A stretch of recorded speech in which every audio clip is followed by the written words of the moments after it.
Continuando con el tercer paso del examen físico tenemos la percusión. Este básicamente va a basarse en tres partes.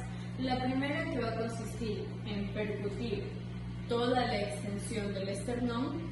En situaciones normales debe ser sonoro.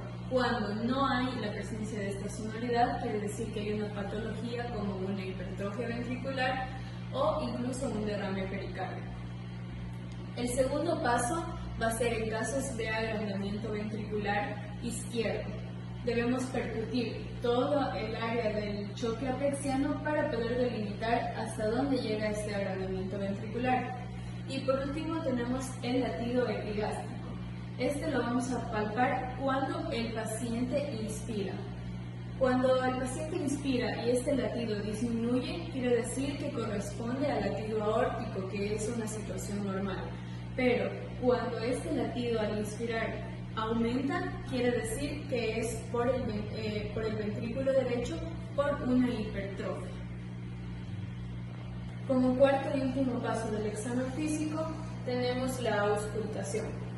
Vamos a basarnos principalmente en 4 focos de auscultación: el aórtico, el pulmonar, el tricuspidio y el mitral. Entonces, el aórtico y el pulmonar que lo vamos a encontrar en el segundo espacio intercostal derecho e izquierdo.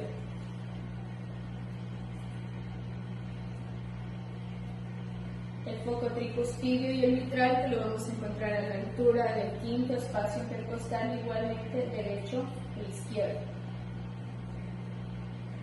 Y podemos encontrar también un último foco, un foco aórtico accesorio, que vamos a encontrarlo en el tercer espacio intercostal, que va a corresponder a la aorta descendente.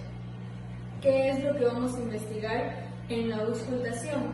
Vamos a investigar primero que haya el primer ruido y el segundo ruido. El primer ruido, que vamos a encontrarlo, que el foco ideal para auscultar el primer ruido va a ser el apexiano, que este va a corresponder al cierre de las válvulas auriculoventriculares.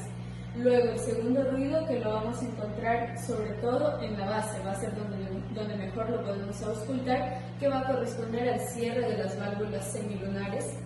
¿Qué vamos a tomar en cuenta en esta auscultación? Va a ser la frecuencia y la intensidad de estos latidos.